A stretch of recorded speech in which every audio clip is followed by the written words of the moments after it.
વાગરા તાલુકાની દહેજ ઔદ્યોગિક વસાહતમાં ફરી એકવાર આગની ગંભીર ઘટના સામે આવી છે। દહેજ સ્થિત અલ્વિશ લાઈફ સાયન્સ લિમિટેડ કંપનીમાં અચાનક ભીષણ આગ ફાટી નીકળતા સમગ્ર વિસ્તારમાં અફરાતફરી મચી હતી। ભરૂચ જિલ્લાના દહેજ ઔદ્યોગિક વિસ્તારમાં આવેલી અલ્વિશ લાઈફ સાયન્સ લિમિટેડ કંપનીમાં આગ લાગી હતી। આ ઘટનામાં 3 કામદારો દાઝી ગયા, જેમને તાત્કાલિક સારવાર માટે હોસ્પિટલ ખસેડવામાં આવ્યા।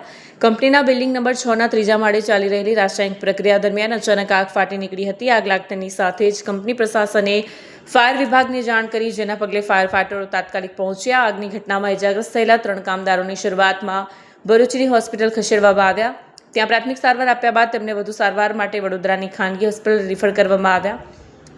એક્ટિવ ફાર્માસ્યુટિકલ ઇન્ડસ્ટ્રીઝનું ઉત્પાદન કરે છે। પ્રાથમિક તારણ મુજબ આગ રાસાયણિક પ્રક્રિયા દરમિયાન લાગી હોવાનું મનાય છે, જોકે આગ લાગવાનું ચોક્કસ કારણ હજી સત્તાવાર રીતે જાહેર થયું નથી।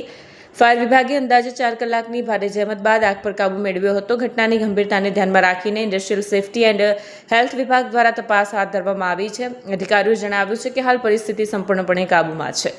વિડીયો જર્નાલિસ્ટ સહદેવ ગોહિલ સાથે સત્યા ટીવી ન્યૂઝ વાગરા।